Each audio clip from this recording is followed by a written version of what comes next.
মুহাম্মাদুর রাসূলুল্লাহ সাল্লাল্লাহু আলাইহি ওয়াসাল্লামকে যদি আমরা অনুসরণ করতে পারি, তাহলে নিজের ব্যক্তিগত জীবনে সফলতা আসবে, রাষ্ট্রীয় জীবনে সফলতা আসবে, অর্থনৈতিক জীবনে সফলতা আসবে, পারিবারিক জীবনে সফলতা আসবে। আর যদি মুহাম্মাদুর রাসূলুল্লাহ সাল্লাল্লাহু আলাইহি ওয়াসাল্লাম নামক ব্যক্তিটাকে যদি কেউ ফলো না করে, তাম দুনিয়ার যন্ত্র মন্ত্র দিয়ে যত কিছু আছে সব কিছু দিয়ে যদি সে সফলতা খোঁজে, খোদার কসম করে বলছি সে কোনোদিন সফলতা অর্জন করতে পারবে, আরো জোরে বলেন, পারবে না।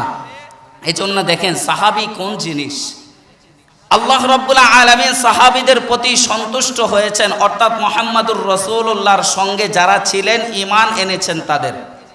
আল্লাহ রাব্বুল আলামিন এক জায়গায় বলেছেন ওয়াসাবিকুনাল আউয়ালুনা মিনাল মুহাজিরিন ওয়াল আনসার ওয়াল্লাযীনা ইত্তাবাউহুম বিইহসান।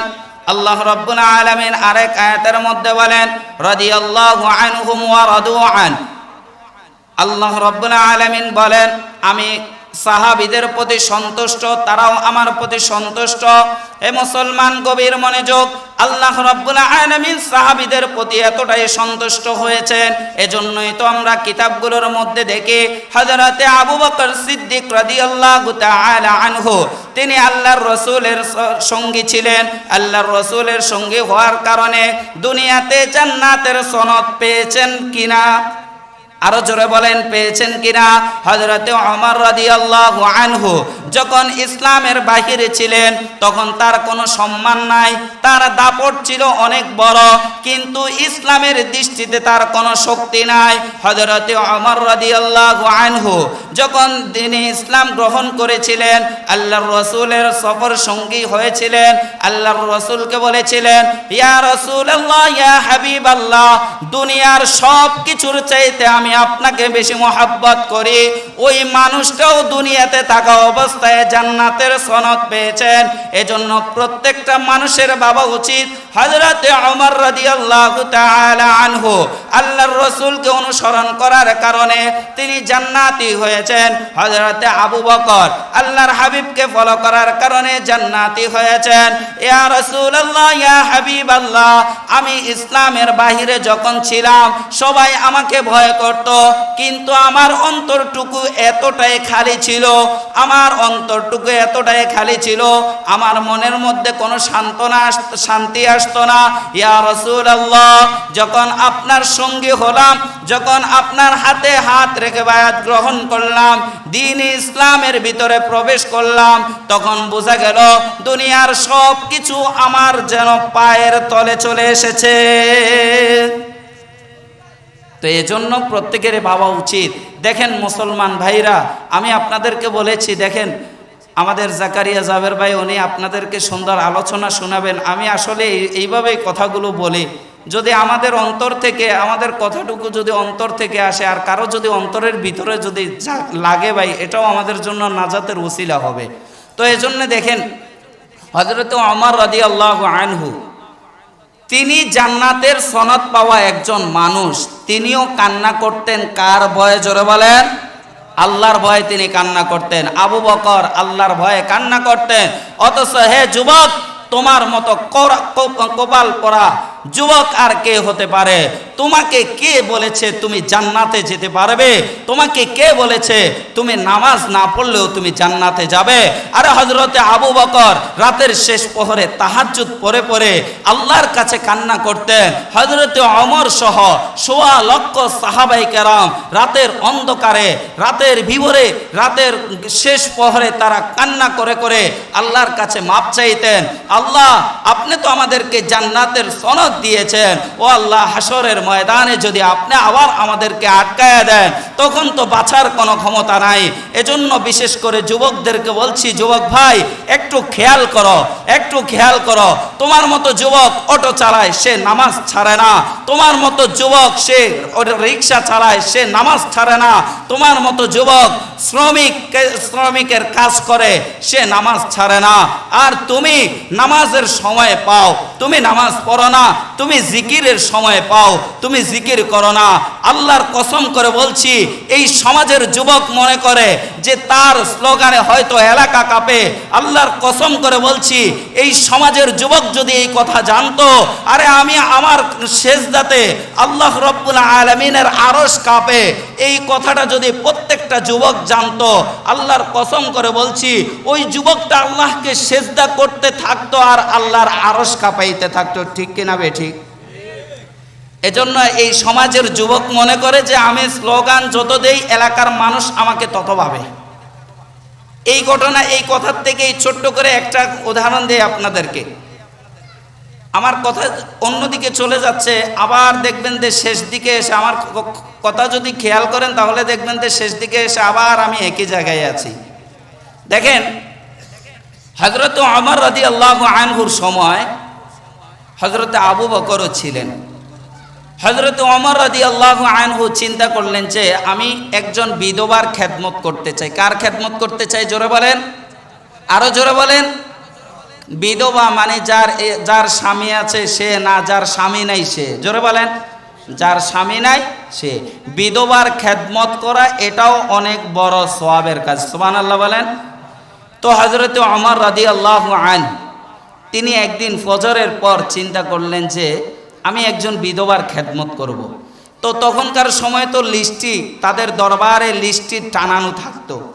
লিস্টির একটা নাম ধরে ওই বৃদ্ধ মহিলার ঘরে চলে গেলেন, বিধবার ঘরে গিয়ে ঘরে টোক দিলেন। দেওয়ার পরে বললেন যে কে? ভিতর থেকে বিধবা মহিলা বললেন কে? তখন বলছে আমি আপনার ঘরের কাজগুলো করতে চাই। তখন ভিতর থেকে একটা আওয়াজ আসলো, বাবারে, প্রতিদিন যেই আল্লাহর বান্দা আমার ঘরের কাজগুলো করতো ইতিমধ্যে করে চলে গিয়েছেন। সুবহানাল্লাহ বলেন। কখন? সাহাবী ফজরের নামাজের পর পর গিয়ে কাজ পায় না। সুবহানাল্লাহ বলেন। এরপরের দিন হযরত ওমর রাদিয়াল্লাহু তাআলা আনহু ফজরের নামাজের আগ মুহূর্তে গেলেন। যাওয়ার পর আবার ওই ঘরের দরওয়াজায় নক করলেন, বললেন মারে, আমি তোমার ঘরের কাজগুলো করতে এসেছি। আজকে ওই বিধবা মা অবাক করে হযরতে ওমর রাদিয়াল্লাহু তাআলা আনহুকে বললেন, আরে বাবা, আমার ঘরের কাজগুলো যে লোকটা করতো ইতিমধ্যে করে চলে গিয়েছেন। সুবহানাল্লাহ বলেন। ফজরের আগ মুহূর্তে গিয়েও কি কাজ পায় না। হযরতে ওমর চিন্তা করলেন তাহলে আমাকে আরো আগে যেতে হবে। তখন হযরতে ওমর রাদিয়াল্লাহু আনহু কখন গেলেন? দেখেন, আমাদের জন্য, আমরা যারা যুবক আছি, আমাদের জন্য তাহাজ্জুদের সময় কখন হয় জানেন? এই যুবক তোমরা যারা আছো তোমাদেরকে বলি, আমরা যখন রাত 12টা, 1টা, 2টার সময় যখন মোবাইল ব্যবহার করা বন্ধ করে যখন বালিশের তলে রাখি, তখন কি হয়? তাহাজ্জুদের ওয়াক্ত হয়। হযরত ওমর রাদিয়াল্লাহু আনহু গভীর রাত গেলেন। যাওয়ার পর কি করলেন? আবার ডাক দিলেন। ডাক দেওয়ার পরে দেখেন ওই আগে যেই কথা বলছে এই কথায় প্রতিদিন যে আল্লাহর বান্দা আমার ঘরের কাজগুলো করতো ইতিমধ্যে করে চলে গিয়েছে। হযরত ওমর রাদিয়াল্লাহু আনহু চিন্তা করলেন আমাকে কাজ করতে হবে না, এই কাজগুলো কে করে আগে তাকে খুঁজে বের করতে হবে। হযরত ওমর রাদিয়াল্লাহু তাআলা আনহু ওই বিধবা মহিলার ঘরের সামনে একটা ঝোপ আছে, ওই ঝোপের পিছনে লুকিয়ে আছেন। আহারে, একদিকে অন্ধকার, অন্যদিকে হযরত ওমর মানুষটাও একা। হঠাৎ করে রাত গভীর, দেখতেছেন একটা মানুষ আস্তে আস্তে করে পায়ের মধ্যে জুতো নাই, আস্তে আস্তে করে টপ টপ টপ টপ করে আসতেছে। হযরত ওমর রাদিয়াল্লাহু তাআলা আনহুর সামনে যখন আসলেন, ঝোপের সামনে আসলেন, তখন অন্ধকার দেখা যাচ্ছে না। তখন হযরত ওমর বললেন, মান আনতা, আপনি কে? এই কথা বলে যখন চেহারার দিকে তাকাইলেন তখন দেখলেন তিনি তো আর কেউ না, তিনি হযরতে আবু বকর রাদিয়াল্লাহু তাআলা আনহু। হযরতে ওমর রাদিয়াল্লাহু তাআলা আনহু এত গরম মানুষটাও হযরতে আবু বকরকে দেখে নরম হয়ে গেলেন। আল্লাহর হাবিব হাবিবের সাহাবী হযরতে ওমর রাদিয়াল্লাহু তাআলা আনহু আবু বকরকে জিজ্ঞাসা করলেন, ও আবু বকর, আপনি এত রাত এখানে কেন? এখানে কি করেন? তখন বলছেন, আমি বিধবার ঘরের কাজগুলো করি।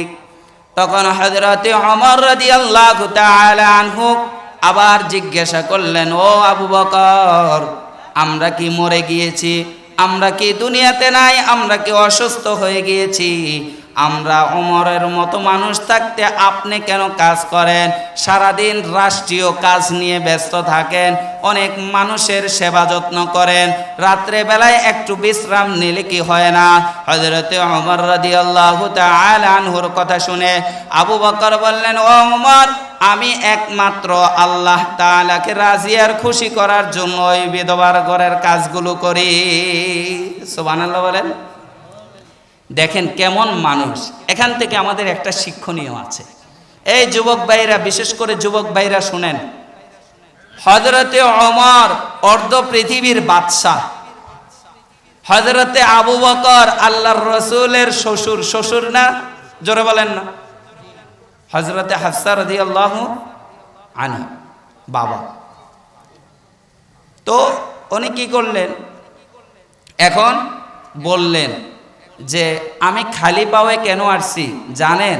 তখন বলে, না, আমি খালি পাওয়ে এজন্য আসছি, আমি জুতা পরে যে জোরে জোরে হাঁটবো, ওই যে পাশের মানুষগুলো ঘুমাচ্ছে তাদের যদি ঘুম নষ্ট হয়ে যায়, সুবহানাল্লাহ বলেন, কি নষ্ট হয়ে যায়?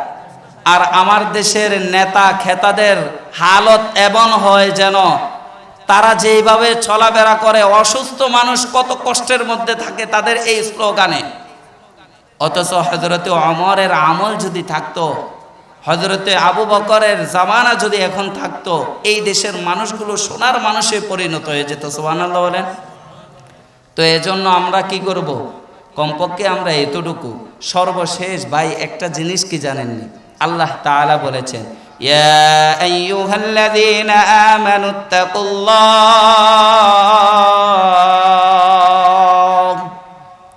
ভয় করতে হবে কাকে? আরো জোরে বলেন, ভয় করতে হবে কাকে? আল্লাহ রাব্বুল আলামিন ঈমানদারদেরকে বলতেছেন, ইয়া আইয়ুহাল্লাযীনা আমানুত্তাকুল্লাহ, হে ঈমানদারেরা, তোমরা আমি আল্লাহকে ভয় করো, ভয় করো। আল্লাহ আবার বলেন, ভয় করলে হবে না, যেভাবে ভয় করার দরকার সেইভাবে ভয় করো। ও দুনিয়ার মুসলমান, ভয় করার মতো ভয় করতে হবে। আর যতক্ষণ পর্যন্ত ঈমানদার মুসলমান হবে না, পরিপূর্ণ মুসলমান যতক্ষণ পর্যন্ত তুমি হইবা না, ততক্ষণ পর্যন্ত তুমি মৃত্যুবরণ করো না। এর মানে কি? তুমি যখন বেঈমান হইয়া মৃত্যুবরণ করবা, মুসলমান হইয়া মৃত্যুবরণ করবা না। আল্লাহর হাবিব সাল্লাল্লাহু আলাইহি ওয়াসাল্লামের হাদিসের বর্ণনা, আল্লাহর হাবিব বলেন, প্রত্যেকটা মানুষের কবরের মধ্যে ৯৯টা সাপ থাকে। হে যুবক ভাই যুবতী বোন, ভালো করে খেয়াল কর। হে যুবক ভাই যুবতী বোন, ভালো করে খেয়াল কর।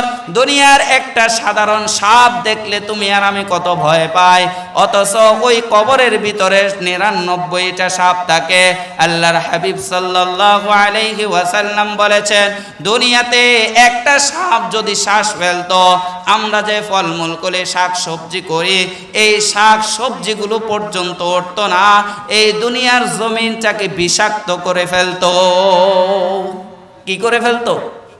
বিষাক্ত করে ফেলতো। যুবক ভাই, তোমাদেরকে নিয়েই তো আমাদের কথা। তোমরা যদি একটু সজাগ হও, এই সমাজ সুন্দর হয়ে যাবে।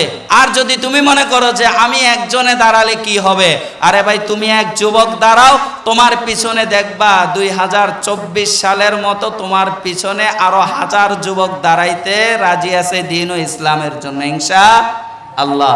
এজন্য প্রত্যেক মুসলমান, আল্লাহ রাব্বুল আলামিন বলেছেন, যুবক ভালো করে খেয়াল করো, ইয়া আইয়ুহাল্লাযীনা আমানু দুখুলু ফিস সিলমি কাফা, ইয়া আইয়ুহাল্লাযীনা আমানুত্তাকুল্লাহ। আল্লাহ রাব্বুল আলামিন বলেছেন, হে ঈমানদারেরা, তোমরা আমি আল্লাহকে ভয় করো। উদখুলু ফিস সিলমি কাফা, উদখুলু তোমরা প্রবেশ করো, ফিস সিলমি কাফা, ইসলামের ভিতরে পরিপূর্ণভাবে তোমরা প্রবেশ করো। এর অর্থ এটা নয় আমি জোহরের নামাজ পড়লাম, আসরের নামাজ পড়লাম না, মাগরিবের নামাজ পড়লাম, এশারের নামাজ পড়লাম না, এশারের নামাজ পড়লাম, ফজরের নামাজ পড়লাম না, এটার নাম দ্বীন ও ইসলাম না। এজন্য প্রত্যেকটা মুসলমানের খেয়াল রাখা দরকার, আমি কি করতেছি, কোন কাজ করলে আল্লাহ আমার প্রতি সন্তুষ্ট হবেন, কোন কাজ করলে আল্লাহ আমার প্রতি বেজার হয়ে যাবেন। হ্যাঁ যুবক, ভালো করে খেয়াল কর। অনেক যুবক ভাইরা এমনও আছে তাহাজ্জুদের নামাজ পড়ে কি পড়ে না? জোরে বলেন। আল্লাহ রাব্বুল আলামিন বলেন লা তাখুযুহু সিনাতুন ওয়ালা নাওম। আল্লাহ তাআলার ঘুমের দরকার আছে কিনা নাই? আরো জোরে বলেন, আছে কিনা নাই? আপনি আর আমি যদি একটু ঘুমাইতে না পারি, এই তো আজকে 3 দিন রাত ঘুমাইতে পারি না, শরীরের কত অবস্থা খারাপ, কিন্তু আল্লাহ রাব্বুল আলামিন এই ঘুম থেকে বিমুখ। আল্লাহ তাআলার ঘুমের কোনো প্রয়োজন পড়ে না, ঘুমের কোনো কি পড়ে না? জোরে বলেন, প্রয়োজন পড়ে না। কেন পড়ে না? এটাই বলা উদ্দেশ্য ভাই, আল্লাহ তাআলার ঘুমের কোনো প্রয়োজন পড়ে না। কারণ কোন নাফরমান, কোন বেঈমান, কোন বেনামাজি, কোন বেজিকিরওয়ালা রাতের শেষ গভীরে উঠে অজু করে ঠান্ডা পানি দিয়ে সুন্দর করে অজু করবে, অজু করে আল্লাহ রাব্বুল আলামিনের সামনে দাঁড়ায় যাবে, দাঁড়ায় বলবে আলহামদুলিল্লাহি রাব্বিল আলামিন। আল্লাহ রাব্বুল আলামিনের বান্দা যখন এই কথা বলবে, সমস্ত প্রশংসা কার? আরো জোরে বলেন, কার? আল্লাহ রাব্বুল আলামিন তখন বলেন হামিদানি আবেদি, আমার বান্দা আমার প্রশংসা করেছে। সুবহানাল্লাহ বলেন, আমার বান্দা আমার প্রশংসা করেছে। আল্লাহ রাব্বুল আলামিন এজন্য ঘুমান নাই। অনেক মানুষগুলো কি হয়, বিপদের মধ্যে পড়ে যায়। আল্লাহ রাব্বুল আলামিন বলেন বান্দা তুই কোন সমস্যার মধ্যে আছস, আমার কাছে বল, আমি তোর সমস্যা দূর করে দেব। তোর অভাব আছে, অভাব থেকে পানা চা, আমি আল্লাহ অভাব দূর করে দেব। তোর স্ত্রী নিয়ে তুই সমস্যার মধ্যে আছস, তুই আমি আল্লাহকে বল, আমি সমস্যা দূর করে দেব। ঘরের মধ্যে অশান্তি, বাড়ির মধ্যে অশান্তি, সমাজের মধ্যে অশান্তি, এলাকার মধ্যে অশান্তি, রাষ্ট্রের মধ্যে অশান্তি, সব কিছু থেকে মুক্তি পাওয়ার জন্য আমি আল্লাহর কাছে চা, আমি আল্লাহ তোকে সমস্ত শান্তি দ্বারা ভরপুর করে দেব। কি করে দিবে? আল্লাহ তাআলা শান্তি দেবে।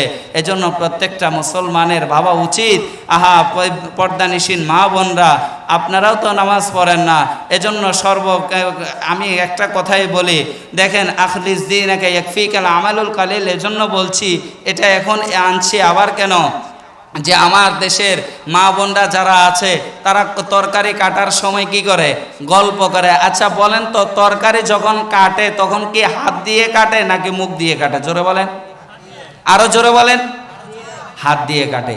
এই যুবতী বোন, এই মা যদি এই কথাটা চিন্তা করত, আমি হাত দিয়ে কি করি, তরকারি কাটি, আমি হাত দিয়ে চাউল ধুই, আমি হাত দিয়ে তরকারি ধুই, আর জবান দিয়ে যদি সুবহানাল্লাহ, জোরে বলেন সুবহানাল্লাহ, সুবহানাল্লাহ, এখন না রাতের শেষ প্রহরে বলবেন আলহামদুলিল্লাহ, আল্লাহু আকবার, এগুলো যখন বলতো তখন ওই জান্নাতে তার বান্দা বান্দীদের জন্য আল্লাহ রাব্বুল আলামিন গাছ লাগাইতেন। সুবহানাল্লাহ বলেন।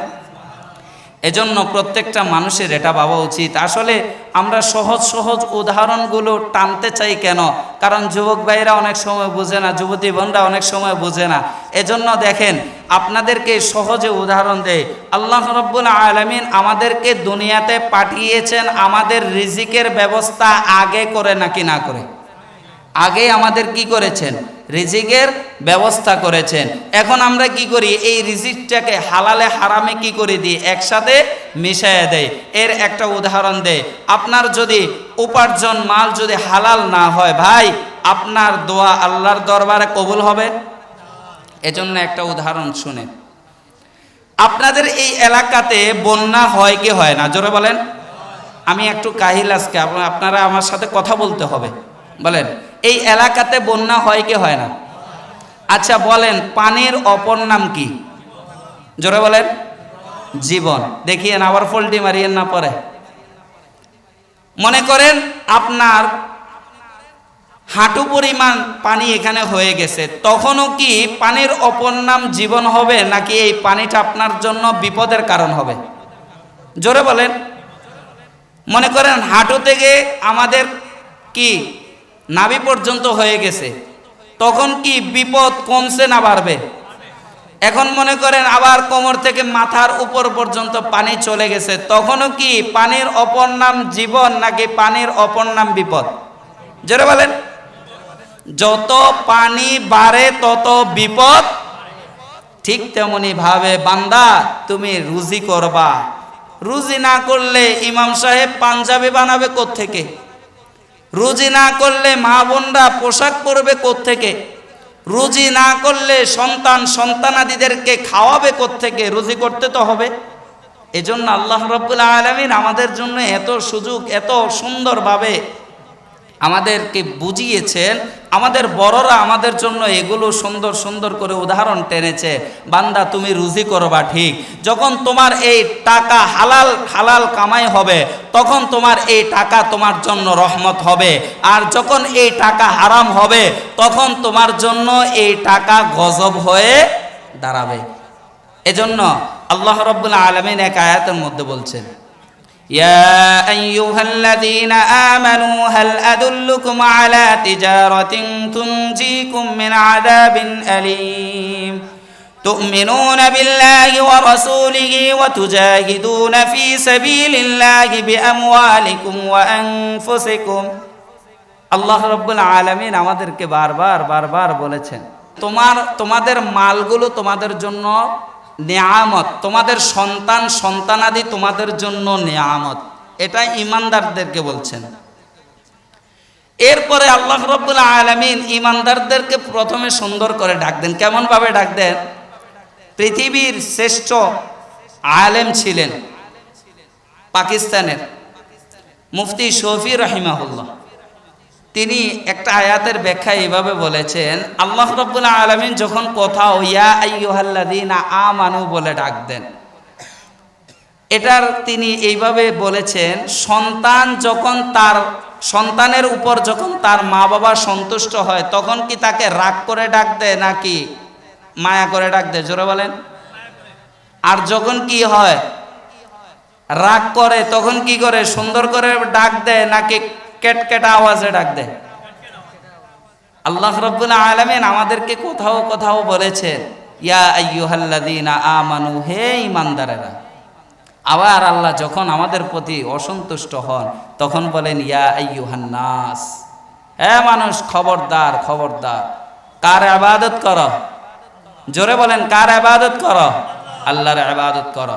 এজন্য প্রত্যেক মুসলমানের ভাবা উচিত যে আমি যখন ইবাদত করব, তখন আল্লাহর ইবাদত করব। এজন্য আল্লাহ রাব্বুল আলামিন আমাদের তামাম জিন্দেগির গুনাহ মাফ করে দেবেন, যেগুলো আল্লাহ তাআলা করার দরকার ওইগুলো। কিন্তু আল্লাহ রাব্বুল আলামিন একটা আয়াতের মধ্যে বলেছেন যে আমি সব গুনাহ মাফ করি, কিন্তু শিরিক নামক বড় যেই গুনাহ আছে সেই গুনাহ আমি মাফ করি। আরো জোরে বলেন, মাফ করি না। এজন্য শিরিক করা যাবে না ভাই। শিরিক যদি করেন, আপনার আমল যদি ভালো হয়, ওই আমলটাও শিরিক করার কারণে কি হয়ে যাবে? নষ্ট হয়ে যাবে। এজন্য সমাজের প্রত্যেকটা মানুষের ভাবা উচিত যে হযরত দেখেন সাহাবায়ে কেরামের যে আয়াতটুকু পড়ছিলাম, ওইটার দিকে আবার যাই। দেখেন হযরত ওমর রাদিয়াল্লাহু আনহু, তিনি জান্নাতের সনদ পাওয়া একজন মানুষ, তারপরেও কান্না করেন। অথচ হে যুবক ভাই, তুমি আর আমি জান্নাতি না, তারপরেও তোমার আমার চোখ দিয়ে পানি বাইর হয় না। তোমার চাইতে বড় জালেম আর কে হতে পারে? ও সিলেটের মানুষ, তোমাদেরকে বলে যায়, আমাদের কুমিল্লার কথা বলছি না, তোমাদেরকে বলে যায়, তোমরা যুবক যুবতী ভাই বোনরা যারা জাফলংয়ের পারে গিয়ে ঝর্ণার নিচে লাফালাফি ফালাফালি করো, ওই যে ঝর্ণার পানিটুকু পড়ে, ওই পানিটুকু কিসের পানি তুমি সেটা জানো না, তুমি শুধু জানো ঝর্ণার পানি পড়ছে। আল্লাহর কসম করে বলছি, ওই যে পাথর, যেই পাথরের জন্য আল্লাহ সুবহানাহু ওয়া তাআলা কোনো ফেরেশতা নবী পাঠান নাই, কোনো রসুল পাঠান নাই, কোনো আসমানি কিতাব পাঠান নাই, কিন্তু এই পাথরটুকু আল্লাহর ভয়ে এমনভাবে কান্নাকাটি করে, এমন পাথরও তুমি দেখবা গড়ায়া গড়ায়া পাহাড় থেকে পড়ে। তুমি এমন পাথর দেখবা যেই পাথরের উপরে পানি বলতে কোনো কিছু নাই, কিন্তু এই পাথরটাকে যখন তুমি ফাটাইবা তখন দেখবা এটার ভিতরে পানি আছে। কারণ কি? সে আল্লাহকে সময় দেয়, আল্লাহর ভয়ে কান্না করে। কিন্তু অথচ তোমার মতো আমার মতো হতভাগা যুবক আর কে হতে পারে? তোমার জন্য আমার জন্য নবী রাসূল দুনিয়াতে পাঠানো হয়েছে, তোমার জন্য আমার জন্য কিতাব পাঠানো হয়েছে। বারবার মুয়াজ্জিন আসসালাতু খায়রুম মিনান নাওম বলে ডাক দেয়, হাইয়া আলাস সালাহ বলে ডাক দেয়, হাইয়া আলাল ফালাহ বলে ডাক দেয়। কল্যাণের দিকে আসো, নামাজের দিকে আসো। ঘুম থেকে নামাজ ভালো, নামাজ থেকে ঘুম ভালো। জোরে বলেন, ঘুম থেকে নামাজ ভালো। এই সমাজের যুবক, এমনও জালেম যুবক আছে, আসসালাতু খায়রুম মিনান নাওম বলার পরও সে ঘুমায় থাকে, সে নামাজ পড়তে আসে না। যুবক ভাই, যারা মুরব্বী হয়ে গেছেন তারা নিজেকে হয়তো এখানে স্বীকার করবেন না। আরে যারা মুরব্বী হয়ে গেছেন, দাড়ি লাল সাদা হয়ে গেছে, যাদের চুল সাদা হয়ে গেছে, খোদার কসম করে বলছি, যুবক যেইভাবে সুন্দর করে সেজদা দিতে পারে ওই বৃদ্ধ বাবা সেইভাবে সেজদা দিতে পারে না। আমার একজন মুসল্লি, অনেক বৃদ্ধ, তিনি আজান ও মসজিদে দেন। আমাকে একদিন গত জুমাতে আমার রুমে এসে আমাকে জড়ায় ধরছেন, জড়ায় ধরে বলল যে হুজুর, যুবক যেইভাবে সুন্দর করে সেজদা দেয় আমি দিতে চাই হুজুর, আমি পারি না, আমার শরীরে দেয় না। কিন্তু আমি কত নামাজ যে কাজা করেছি, কত নামাজ যে আমি ছেড়ে দিয়েছি, এখন আমি কি করব? ওই মানুষটা হাউমাউ করে কান্না করে। যুবক ভাই তোমাকে বলছি, যুবতী বোন তোমাকে বলছি, আল্লাহর কসম করে বলছি, যারা নামাজ বাদ দিয়ে দাও, যারা নামাজ ছেড়ে দাও, যারা নামাজ পড়ো না, যারা আসসালাতু খায়রুম মিনান নাওম ডাক শোনার পরেও যাও না, যখন তুমি বৃদ্ধ হয়ে যাইবা, যখন তোমার শরীরে শক্তি থাকবে না, তখন তুমি নামাজ পড়ার জন্য অনেক চেষ্টা করবা, তখন তোমার শক্তি আর থাকবে। এজন্য যুবক ভাই, তোমার সেজদায় এলাকার মাটি কাঁপে না, এলাকা কাঁপে না, তোমার সেজদায় আল্লাহর আরশ কাঁপে। সুবহানাল্লাহ বলেন। আর এই সমাজের যুবক মনে করে কি, পাতি নেতার পিছনে পিছনে কি মার্কা নিয়ে ঘুরাইতে পারলে মনে হয় কি আমাকে এই এলাকার মানুষগুলো আমাকে বেশি ভালোবাসবে। এজন্য একটা ছোট্ট একটা উদাহরণ দিয়ে আপনাদেরকে শেষ করব। দেখেন, একটা জায়গার ভারতের উত্তর প্রদেশের একটা মেয়ের বিবাহ হয়েছিল। আপনাদের এলাকাতে মেয়েদের বিবাহ হয়নি? আরে জোরে বলেন না, জোরে বলেন। হয়। এই যুবক ভাইরা খেয়াল করেন, মজার একটা ঘটনা। এখানে ইলমি বয়ান করে মজা পাবেন না আপনারা, শুনেন। ওই মেয়েটাকে যখন বিবাহ দিবে, বিবাহ দেওয়ার আগে আমাদের এই সিলেট শহরের মেয়েদেরকে পার্লারে নেওয়া হয় না। জোরে বলেন, নেয়নি। কেন নেই? যে কালো মেয়েটা তাকেও পার্লারে যাওয়ার পরে কি করে? সাদা করে ফেলে। ওই মেয়েটাকে কি করছে? পার্লারে নিয়ে সুন্দর করে সাজাইছে। সাজায়া যখন বাড়িতে আনছে, আনার পরে তার বান্ধবীদেরকে দাওয়াত দেয় না? জোরে বলেন। এখন তো মেয়েদের ছেলে বন্ধুও আছে না? এখন কি করছে? যাক, ওর মেয়ে বান্ধবী যারা তাদেরকে দাওয়াত দিছে। দাওয়াত দেওয়ার পরে সবাই আসছে, আসার পরে দেখে পার্লার থেকে যেইভাবে সুন্দর করে সাজাইছে, সবাই তার বান্ধবীর দিকে তাকায়া বলে, বান্ধবী আজকে তোকে এমন সুন্দর লাগতেছে, মনে চাইতেছে তোকে একটা চুমু খাইতাম। কি খাইতাম? চুমু খাইতাম। এই কথা বলার পরে ওই মেয়েটা খুব কান্নাকাটি করতেছে। সবাই জিজ্ঞাসা করলো যে কি রে, আজকে না তোর খুশির দিন, তুই কান্না করস কেন? তখন এই মেয়েটা আরো কান্না করতেছে। সবাই অবাক, কি রে আজকে দেখি খুশির দিন। যুবকরা বেশি খুশি হয়, মেয়েরা কান্না করে আর কি, কিন্তু যুবকরা কি হয়? বেশি খুশি হয়। বিয়ের কথা শুনলে তাদের কি আলাদা একটা শক্তি আসে। তো এজন্য কি করছে, এই মেয়েটা যখন কান্না করছে, শুনেন আসলে কথাটুকু আমি যদিও হাসি কথা বলছি, শেষে ভালো করে খেয়াল করেন, এটা থেকে আমাদের শিক্ষা আছে ভাই। এখন কি করছে, মেয়েটা কান্না করছে, আবার জিজ্ঞাসা করলো তুই কান্না করস কেন? তখন বলছে যে বান্ধবী তোরা তো সবাই আমাকে বলতেছস যে আমি অনেক সুন্দর, আমি অনেক স্মার্ট, আরে আমাকে যে মানুষটা আজকে গ্রহণ করবে এই মানুষটা যদি আমাকে কালো বলে ফেলে, তাম পৃথিবীর মানুষগুলো যদি আমাকে সুন্দর বলে তারপরও আমি সুন্দর, জোরে বলেন সুন্দর নয়। আর যেই মানুষটা আজকে আমাকে গ্রহণ করবে, যেই মানুষটা আমাকে বিবাহ করবে, এই মানুষটা যদি আমাকে বলে তুমি সব থেকে সুন্দর, তুমি স্মার্ট আমার স্ত্রী, আর তাম পৃথিবীর মানুষ যদি আমাকে কালো বলে তারপরও আমি কালো নয়, আমি সুন্দর। এই কথা থেকে এটাই বুঝাইতাম চাইলাম বন্ধু, তোমাকে যদি পুরো এলাকার যুবককে যদি পুরো এলাকার যুবতীরা বলে ও যুবক তুই ভালো, আর আল্লাহর কাছে যদি তুই ভালো না হস তাহলে তুই প্রকৃত ভালো নয়। আর আল্লাহ যদি তোকে ভালো বলে, তাম পৃথিবীর মানুষগুলো যদি তোকে খারাপ বলে তারপরও তুই খারাপ নয়।